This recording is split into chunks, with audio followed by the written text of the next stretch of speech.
Well, This good morning, conference everyone. will now be recorded. Okay, great. Good morning, everyone, and thank you for making time this morning for our audit committee meeting. We have a couple of items on the agenda, so I'm just going to jump right in. First of all, I'll call the meeting to order. Our first other agenda item is public comments. Are there any comments from the public? Okay, hearing none, we will go on to the next item, which is approval of the minutes for March 11, 2020. Everyone should have gotten a copy of the minutes in the packet that Cheryl sent out. So I would entertain a motion to approve the minutes. So moved. And is Kevin on? Thompson. All right. Is there anyone I'll second then? Is it, Lonnie, is it just you and I for members? It's looking, yeah. No, I'm on. Oh, good. Tom Flynn's on. Oh, Oh, hey, good. Tom. How are you? Sorry. I didn't mean to overlook you. All right. So if there's no discussion on the minutes, all those in favor, please indicate by saying aye. Aye. Any opposed? Abstentions? I'll abstain because I wasn't at that meeting. Tom Flynn. Tom abstains. The minutes are adopted. Thank you. Our next item on the agenda is the proposed loan loss decision framework and process for Green Bank subsidiaries. And I will turn this interesting topic over to Bert, I think, right? This is Brian. Why don't I take it, and then Bert and Brian, feel free to weigh in as I kind of move through this. So you might recall that back in June of 2018, we established the loan loss decision framework and process for the Green Bank as an organization. And then recently we made some modifications to that framework given COVID-19 at the April 2020 board meeting in order to enable the staff to approve of standardized transaction restructurings. Back in the June 2018 memo, we noted in there that we would be coming out with a similar framework for subsidiaries. You all are familiar with the fact that the Green Bank establishes various subsidiaries to enable our public-private partnerships across various different product lines, from our solar leases to our bond issuances. And we've built a little under $65 million in assets through our various subsidiaries. So we do obviously continue to invest resources through our subsidiaries to support the mission of the Green Bank. And inevitably there will be instances when restructurings of those transactions or write-offs of those transactions will need to be done. The oversight of our assets is through the deployment committee per our bylaws. But you might recall last time that we had both the Audit, Compliance, and Governance Committee and the Deployment Committee take this issue up and make a recommendation to the board. And as you'll see, the ACG Committee plays an important role when it comes to transaction write-offs. So what we're proposing here is a process that's no different for the subsidiaries as it is our organization.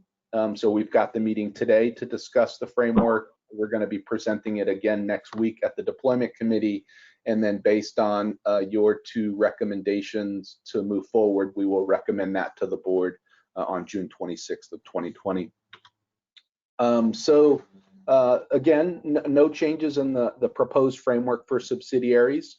Let me just go through the various steps that we have. There are really three parts to our loan loss framework. One is our provisional loss reserve, which we establish really once a year. Jane, as she's working with our auditors, always do a look back and then look ahead in terms of setting aside loss reserves for our various programs, projects, products, And you see that we report that out in terms of how we're doing on loan losses. The second is with regards to restructuring. If there's a transaction where we need to change a term, an interest rate, some element of the transaction, as long as the principal value is less than $100,000 outstanding, the staff can restructure those transactions and then report out in aggregate under $500,000 worth of those transaction restructurings.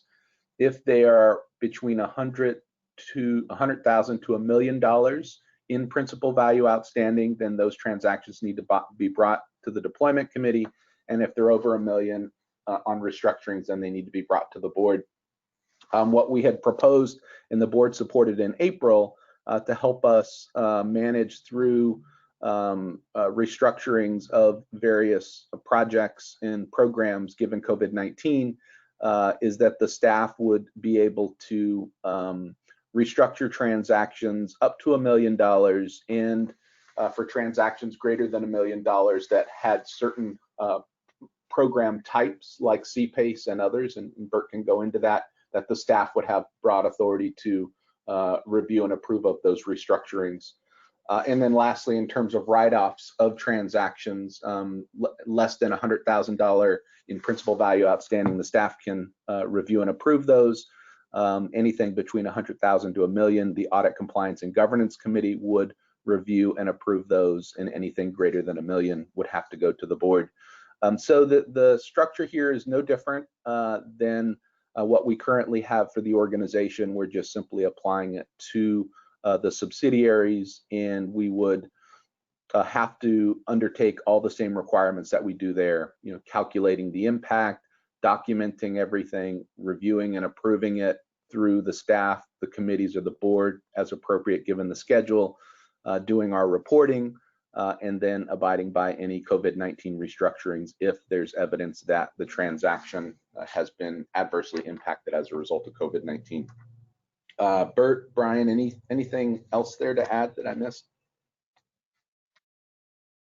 Gene? No, that was, I would say that, no, that's, you covered it, Brian. This really is just to conform the process that's been approved by previously by ACG, deployment, and the board, and pushing that down into, to the various subs, just for compliance purposes and operating procedure purposes. So there's nothing new here.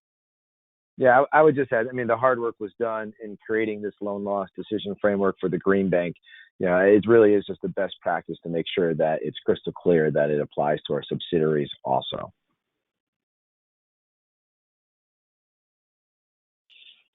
Brian, it's Matt or Bert or other Brian. Just on the restructuring under COVID-19, under sub 1 for over $1 million. My recollection is there's also a report back requirement for the staff restructuring, right? Aren't we supposed to get at each increment or each meeting an update if the staff has made a restructuring for those? Yes, that is correct. That's correct, and we're on a quarterly basis doing that. And the reporting requirement is both to the deployment committee and the board, just in terms of the loan loss decision framework in general. But yeah, specifically on COVID-19, we're kind of month to month on reporting out. Okay, and I have no idea what is going on with our constituents out there. So maybe, you could give us a sense. But if we started to see a large number of restructuring requests coming in, I assume that you guys would let us know more than quarterly if it looked like there was a huge, rush to restructure things. That's correct. We'll do another report out at the June meeting next month of the board. But Bert, you want to give an update on any restructurings that we're currently doing and seeing? Sure. We have, as of the present time, 8 transactions that have either been submitted for restructuring in our CPACE program or have been restructured. I think it's probably about three or four that have been completed, and the balance are in process. That's eight out of 174 transactions. So, it's about a little under 5% of the portfolio right now. On the residential side, we have between the solar loan, solar lease programs and Smart E, 34 out of a total of just under 6,000 transactions. So about 0.6% of transactions have been submitted for modification or forbearance.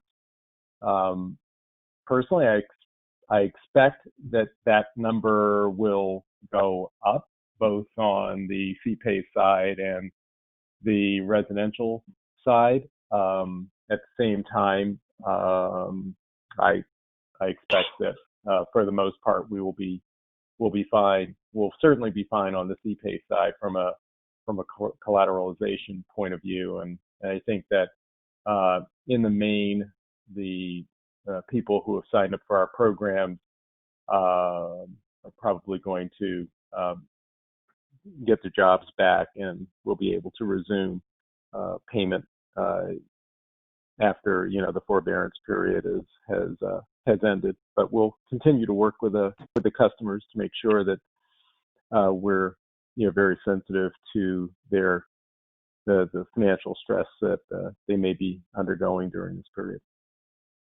And it's Tom Flynn. Can I ask a question, please? Absolutely. Thanks.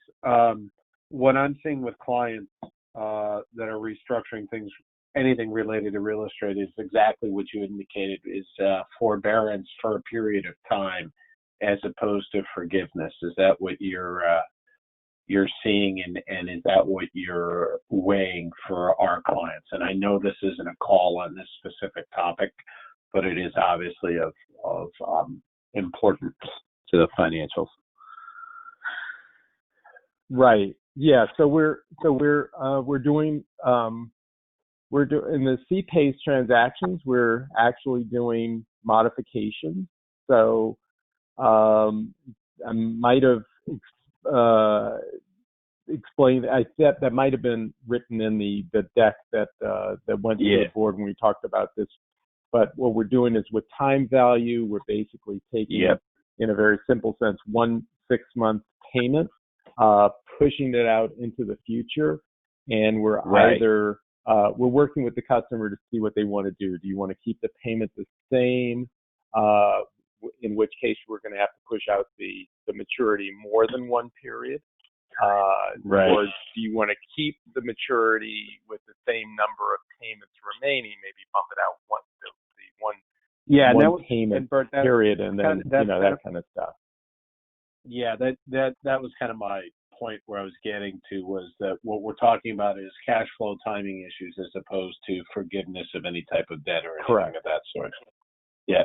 Correct. That's right, Tom. Okay, but I've been. I would just observe that I've been listening to a number of the bank webcasts of their first quarter reports, and some of those reports have covered the first 2 weeks or so of April. Clearly, we're in the May, so whatever has been happening since then has not been disclosed by the local banks. But they're seeing a number of their transactions, number of people in their portfolio seek forbearance. It's been, I'd say, pretty substantial, on the range of 10 to 15% of their portfolios and their C&I portfolios. People coming in and stepping in and saying, we need forbearance. So, it can be but a lot of those positions are well collateralized, or at least that's what the banks are saying right now.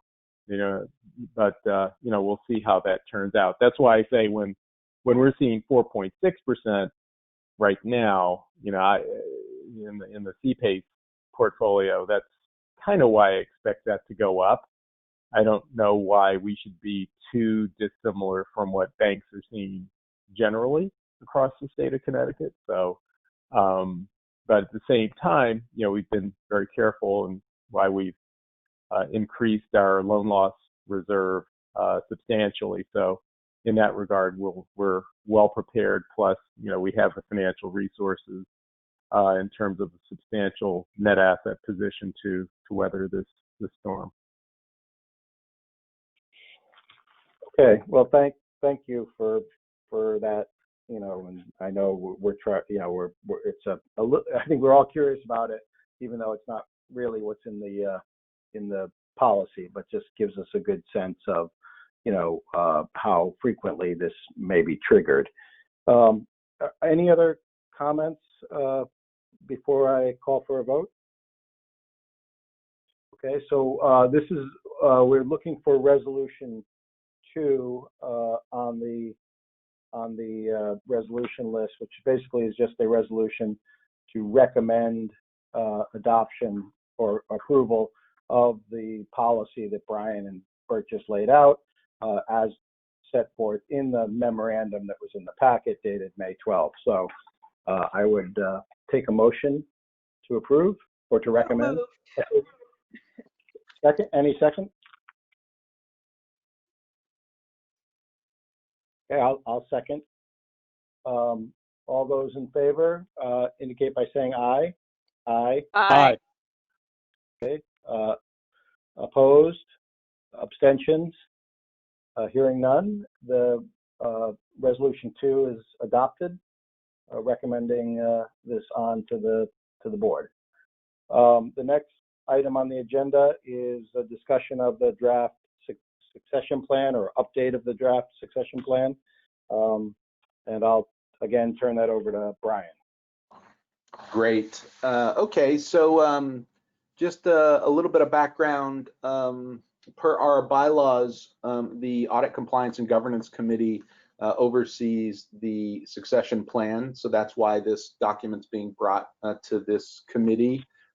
In terms of what's been our operating procedure in the past, you all might recall back in about 2014, 2015-ish, Commissioner Smith, as we had built a great team and we continue to maintain a great team, Commissioner Smith had asked me to begin to pull together a succession plan in the event that we were to lose key members of the team. How would we adjust the organization to meet the absence of those individuals? So it's been a pretty standard procedure for us. We are coming off of the FY17 through FY20 succession plan. Developing the FY 2021 plan as part of my goals for this year, fiscal year 2020. Looking back at the prior plan, it worked really well. We had 11 senior staff members in that plan.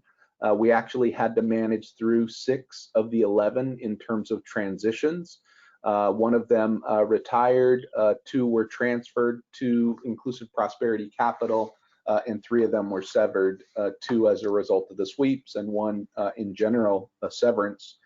So this proposed plan is the third, which updates the second and includes a number of other things in it that you'll see. You might recall our Cardis Larson work that we did back in October of 2017, kind of laying out and reviewing the overall career ladder of the organization and competitive compensation assessment. So I included a summary of that work.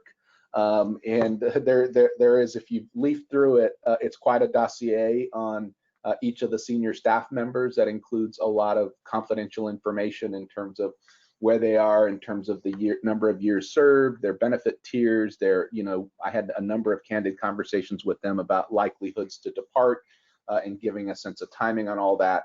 And again, this is going to help prepare the organization to respond in the unlikely event that we're unable to retain a senior member of the team. The other area that I really dug into was around their motivations and things that discourage them. you should all know, as you see, that our senior team is motivated not by compensation, but by the mission of the organization. So that continues to be the case overwhelmingly, tied to the impact that we're making and maintaining the organization's ability to attract and retain the best talent. So I suspect now with COVID-19, had I had this conversation with the senior team today, that the whole work-life balance issue would rise further up this chain, because we're seeing a lot of staff members balance, children, elderly, at home, all the uncertainty and confusion that COVID-19 has created. In terms of discouragements, a political appointee to lead the organization would cause angst of the senior staff, a change in the mission of the organization, back to grants from financing, again, work-life balance. Our team works really, really hard, but ensuring that they're able to maintain that work-life balance is important to them. So again, these are some motivations, discouragements, but you should know that, again, overall, this team is not motivated by compensation. They're motivated by the mission and wanting to continue to deliver that mission. If there are any findings from this plan, what you see is there's a lack of current successors, where the plan from last time had a lot of fills from staff that were rising through the organization. This one has a lot of holes in it, which worries me. There are a few senior staff positions in there that, it keeps me up at night, that if something were to happen, that, we'd have to do a lot to bring the organization back. But there is strong future leadership potential, and it's incumbent on us as senior team leaders to develop those rising stars within the organization who can step up within 2 to 5 years. So supporting their professional development is key, in communicating to them their leadership potential and enabling them to rise is really important. And then lastly, depending upon what happens this November, there may be a few staff members who may transition if called to service in support of the U.S. government.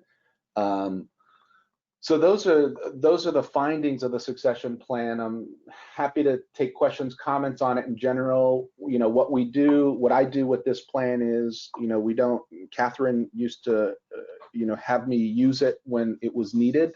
It wasn't an approved document. It was just something that I used as a management tool in the event of something occurring. But just going through the process is good. Our team is all very open and candid on where they are. And what you see from it is essentially a blueprint of how to, one, retain them, and two, in the event we can't retain them, how we fill their positions. Okay, thanks, Brian.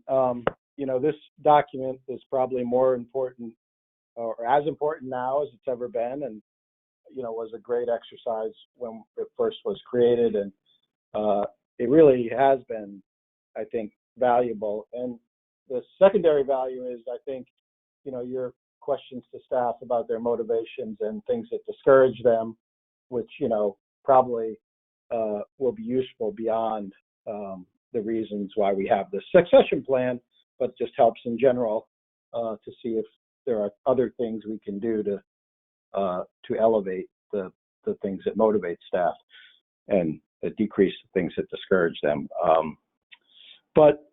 And it's not surprising we've had to use the document. I mean, given you think about the talent that we have and that has come through, and frankly, that we, I don't want to say lost, but that, moved through, especially with the sweeps.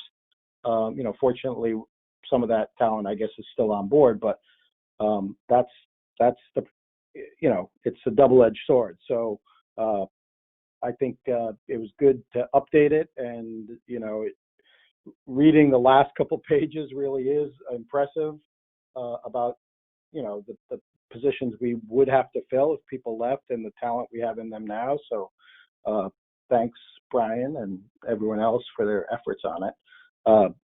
Tom and Lonnie, do you guys have any comments on the document? There's no motion here to approve. As Brian said, it's an informal document, but certainly we can comment on it and Brian, I'm sure you can revise it if needed.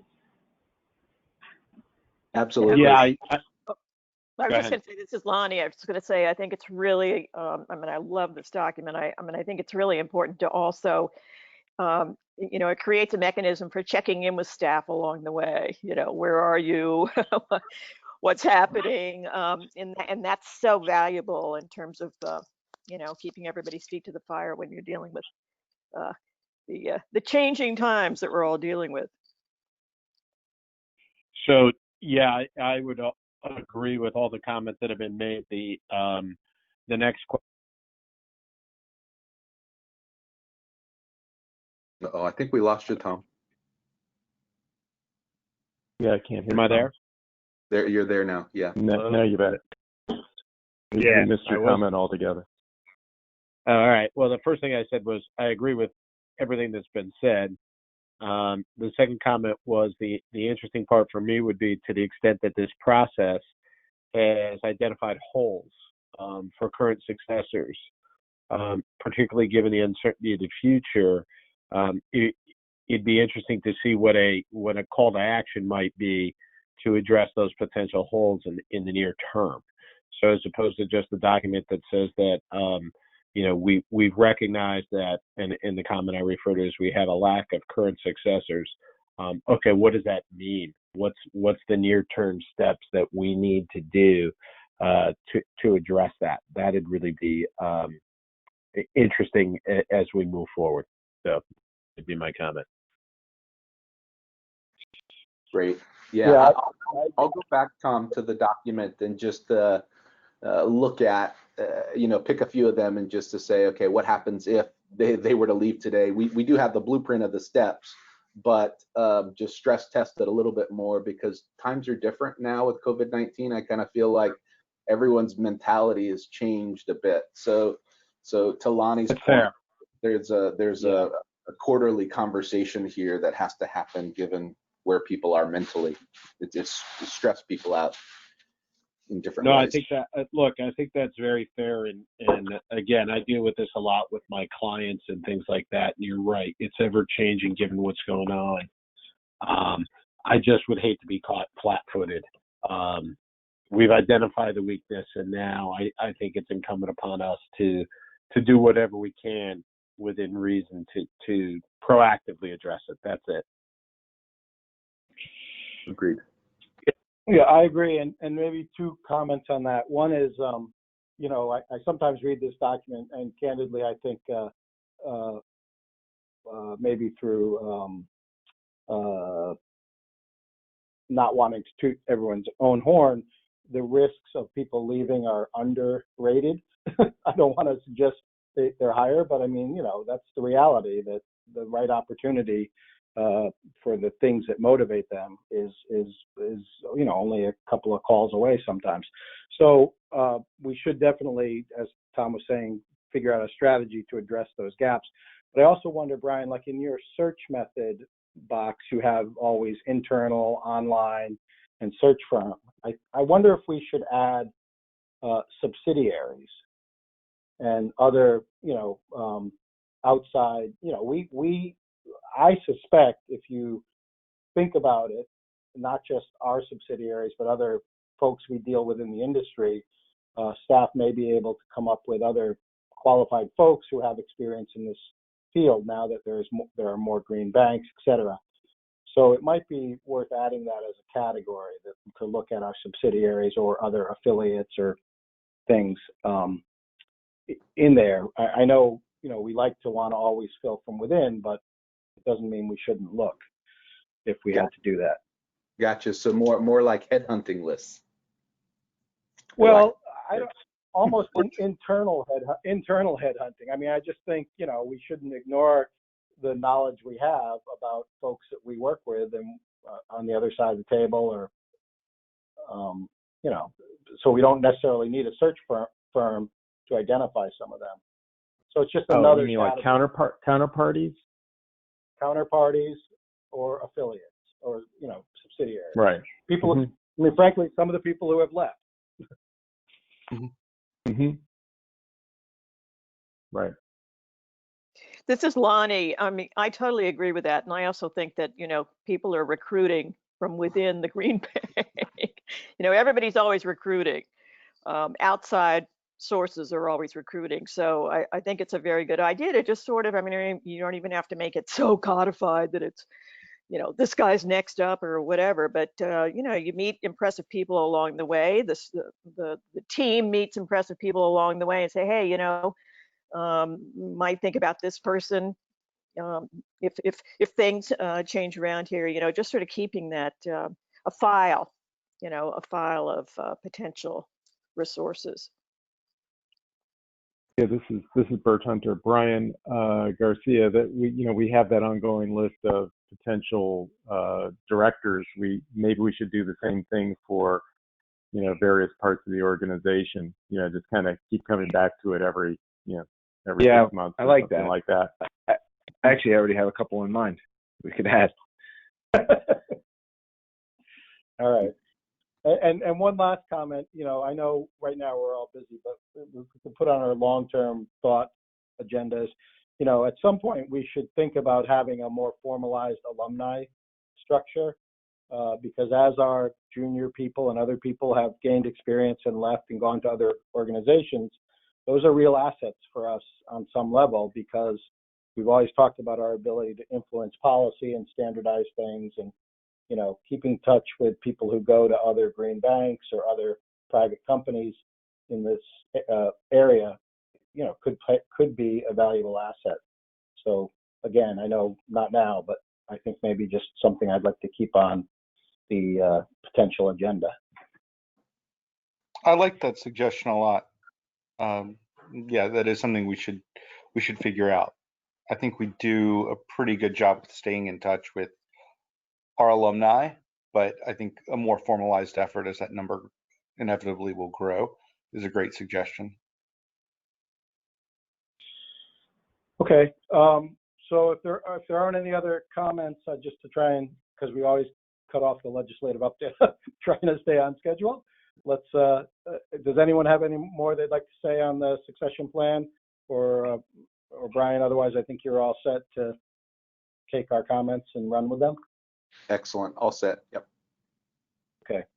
So the next item is the employee handbook revisions for recommendation to the board, and this is an item that will have a resolution at the end. So I think is Eric on, who is Brian? Are you? I'm here. Okay, great. Why don't you go ahead and walk us through this, please? Awesome. Thank you.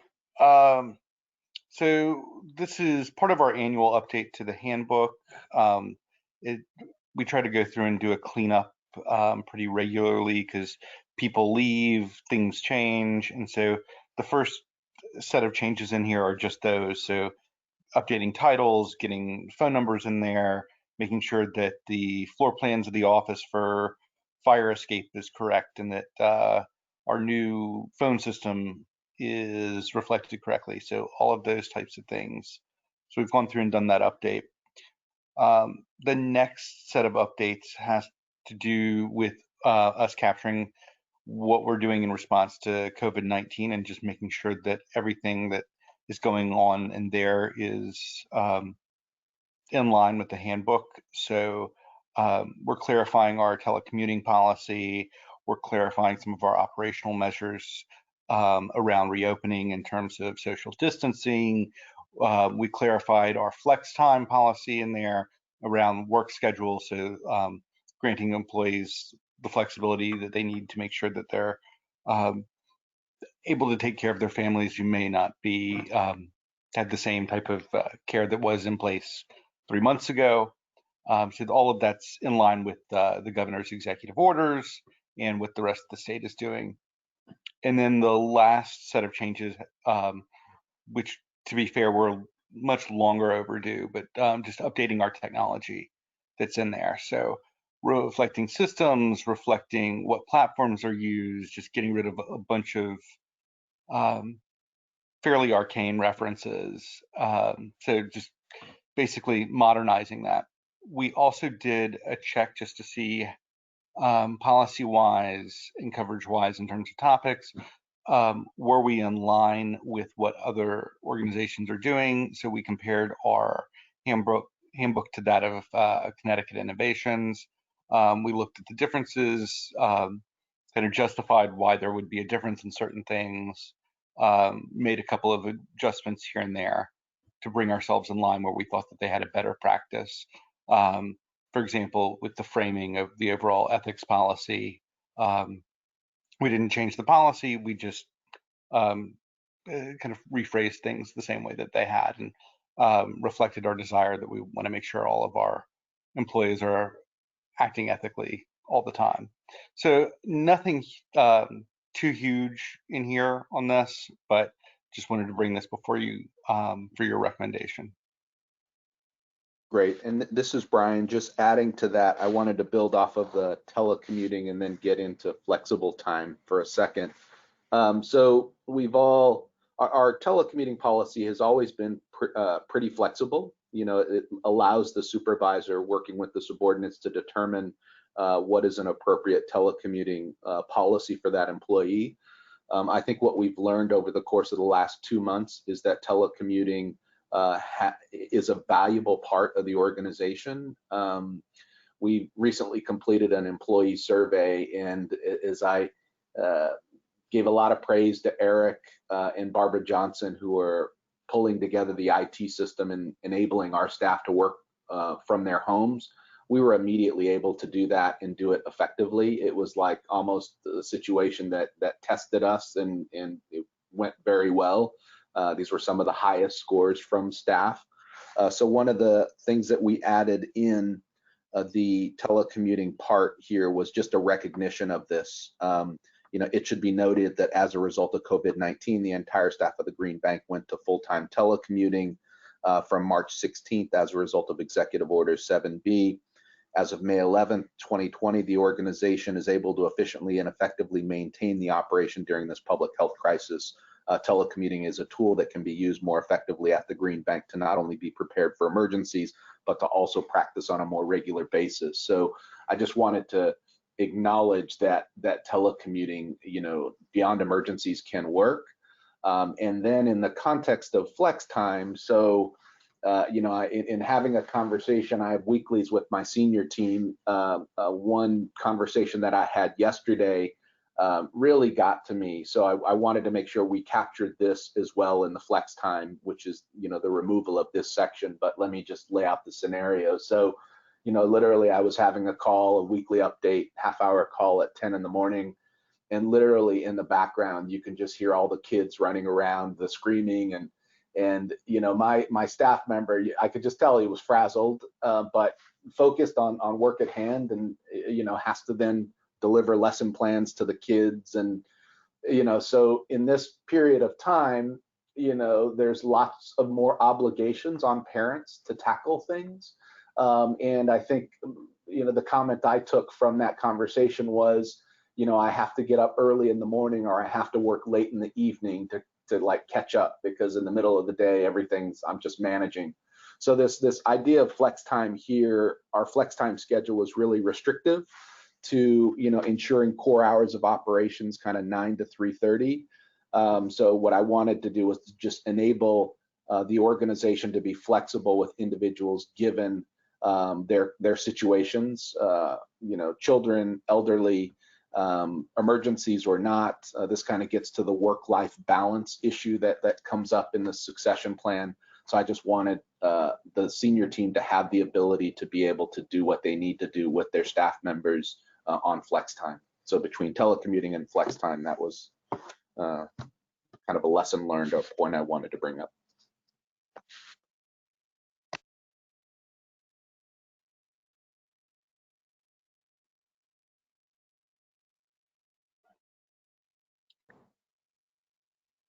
That's it from me. Sorry, Matt, you may be on mute. No, I am silent once in a while. Any comments, Lonnie, Tom? This is Lonnie. Just quickly, I just think that modifying the flex time edict that you had is so smart. I mean, it's responding to reality, and I guarantee it improves productivity when people are really able to, have more control over their work-life ecosystem. And so I applaud that. I had a quick question. So the governor's orders or what have you related to COVID response and all that, I know there's comment about putting it into the handbook and all that. Are those orders considered to be long-term, or are they considered to be during this crisis? I just want to understand, are we correcting appropriately, overcorrecting? What's kind of the view? What's kind of the standard? And forgive me for not knowing. I haven't followed the specifics as it relates to the governmental offices. So Those orders will be suspended. They do time lapse. So right.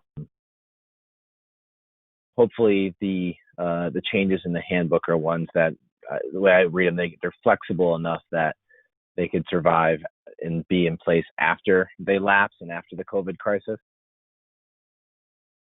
I guess the question is, should they? Are these a result of that? Are these, or are these things that we want to maintain long term? You know what I mean? I think, Tom, these are like lessons that we're learning about ourselves and our capabilities within a time of emergency. Like, had we ever thought we could send everybody home and everybody could telecommute and be just as effective, I don't think we would have ever assumed that could have been done, but it's tested us to be able to do that. So, looking ahead and looking at potentially a new space, moving to the new building, given where we are with our current lease, building in more telecommuting, enabling the senior team to be able to work with their subordinates to enable more telecommuting, more flex time, I think is just going to be a best practice given where people are at and what we can do as an organization in terms of the systems we've built. So I think it's like we've learned during this emergency how effective we can be on-site and off-site. Yeah, I wouldn't disagree with that at all, Brian. I think that's actually going to be one of the things that I'm very curious, once life gets back to quote unquote normal, what types of lessons learned are going to change the business world for the future. And I just want to make sure we're cognizant of that. And I was just wondering, should we, my only thought on that was, should we wait on the handbook until we have a more fulsome understanding of that? But you believe that A, it's built more flexible right now, and B, of course, we can revisit it sooner rather than later if we find things we want to change. Is that kind of how we should view this? Yeah, I guess process-wise, Brian, right? We try to do this once a year. We try not to be too frequent with it. And I think what we're doing now is we're just taking what we've learned in the last 3 months into consideration in this year's recommendation. The other thing I guess I'd add too is I think, Brian, at some point it would be interesting to share with the board how we're tracking all the executive orders. I think we're on probably executive order 40 or something by now, but we're literally tracking each one with regards to how they impact the clean energy market and how they impact the organization. Not all of them do, but it's a useful document for us to kind of keep track, to your point, Tom, of what happens when they expire. Like recording this meeting, for example, is one example of it. Well, this is Matt, and I think kind of on maybe this similar note to what I think Tom was saying, it is interesting to think about what of these changes will have a lasting impact. I mean, certainly some of them will, but it's really hard to calibrate. I mean, I think we all are enamored that working from home has worked so well for a lot of organizations. How that will play out in the long term, I mean, certainly will be more of it, but will there be other things that become apparent as we do it for a longer period of time? It remains to be seen. So I'm a little cautious about that, but that said, we can revisit this as it goes. And I think, Brian, what you're asking for is more flexibility for senior managers to manage the staff under them. And so I would just say, and in the words of Lonnie Reed's predecessors, Jack Tiffany, be careful. We shouldn't do more good than the public is ready for. And I think that we should have in there a note that it will be incumbent on those senior managers to make sure that core business hours are adequately covered. I mean, the difference here is, whether we like it or not, we're a public entity, and the truth is the public views these entities differently, and we need to be, I think, extra vigilant that there is no perception, among the public that there is less availability of staff, et cetera, under any telecommuting policy. I just think it's a hypersensitivity that people have. So I think there should be, with that flexibility, there should be a clear assignment of responsibility for those, making the approving the flex time or the flexibility. Hey, Matt, it's Tom. I couldn't agree more, with the possible exception of I don't think my wife and kids are as enamored with me working as home as maybe I might be, but otherwise. Well, that's one of the long-term things I was referring to, Tom.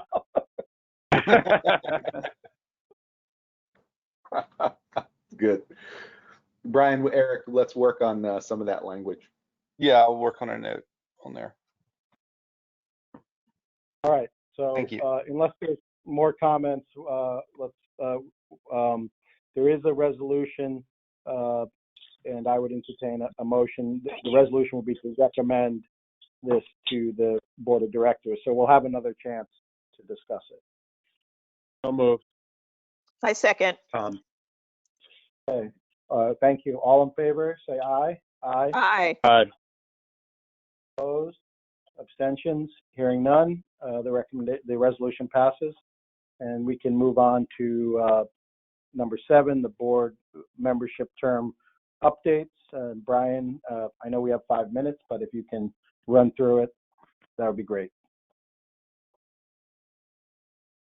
Sure. Brian. You want both Brian's probably. Oh, yeah. So right now we're in pretty good shape. We have one position we need to fill. I think the biggest news is as it relates to the state treasurer with Stephen Meyer and with Bettina. It looks like the treasurer is looking to have all of his board members that are assigned from the treasurer's office at the political appointee level and above. That's the highest level within the organization. So Bettina really has been amazing. She has so much institutional knowledge of the Green Bank. So I have to just make sure that with this transition to Stephen, who we are excited about also, that we make sure that we keep Bettina engaged and involved, especially in our master trust process and our bonding process, where she's been instrumental. So that's probably the biggest news. And then other that, if you do see on this chart that there are people's appointment periods have previously ended, and that's okay.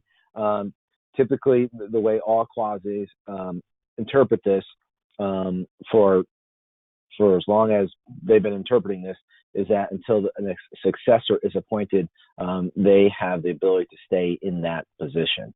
Anything else, Brian, that I missed? No, you covered it. Thank you.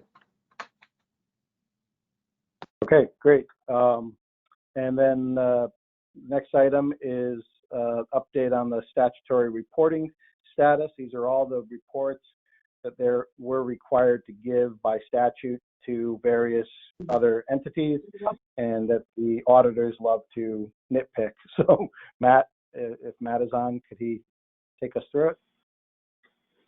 Sure. Hi, everybody. So for statutory reporting, we only had 2 reports that were more recent than annual on this list. And so those would be the quarterly cash flow and HR reports. 1,000 pardons, a version control typo made its way into the second row here. Our most recent HR report was delivered April 3rd. So the good news there, we are all caught up. I did recall seeing an executive order regarding some deadline flexibility on municipalities and political subdivisions is a staple. Why test it? These are pretty easy deliverables. I'm good to move on to the next slide unless anyone has any questions. No, thank you. That's great that we're up to date. Go ahead. So we're going to onto the legislative update, Matt. Is that where you're going? Right. Thanks, Matt. So as of the last ACG meeting, the General Assembly had nearly completed its public hearing season and was going to move on to committees advancing bills to the full House and Senate for consideration. As of the early March ACG meeting, we had reported on a dozen plus bill proposals that we had offered testimony on. So just a few days after that, the Capitol complex was closed for plague and Thursday, Sunday, deep cleaning, but thereafter they remained closed thereafter to mitigate transmission spread, and they ended up adjourning in May without taking action on bill proposals. In the meantime, the governor, as you all know, has adapted the state to the circumstances through executive orders. I think by the end of the week, he may be up to 50 that are specifically COVID related. So moving down to the bottom half of the slides on convening a special session, every week the weather vane tends to spin a different way on what I hear on this, whether it's a June or a September special session, if it's for budget adjustments or leadership or committee priorities that they had identified, for example, consensus items that might have otherwise passed during the regular session. So we began identifying policies that can be addressed through that contingency as a just in case. So bottom right, we thought there could be two priorities, including extending the RCIP solar incentive, so its potential sunset before next year's legislative session doesn't further slow any in-state economic activity through our contractor base. Our original calculus on that was kind of changed by COVID-19. Secondly, our front and center piece of legislation originally this year was going to allow CPACE to more readily finance resiliency improvements and also EV charging infrastructure. We've since begun exploring to what extent environmental resilience can maybe be responsive to societal public health conditions too. And if CPACE can support COVID responsive investments. I think my favorite example of that, I think comes from Bert, like a negative air pressure HVAC systems, for example, that a medical facility might want to install. So we're in the midst of exploration on that too.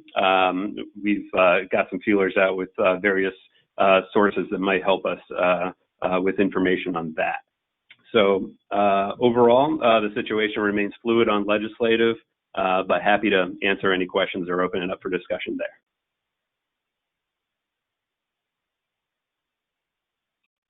It sounds like Mr. Farnan got elected and everything slowed down, huh? I meant to add that to the slide. I didn't want to draw a line of cause and effect on that, but I'll leave that to the board. I guess that doesn't have to go in the minutes, right, Brian?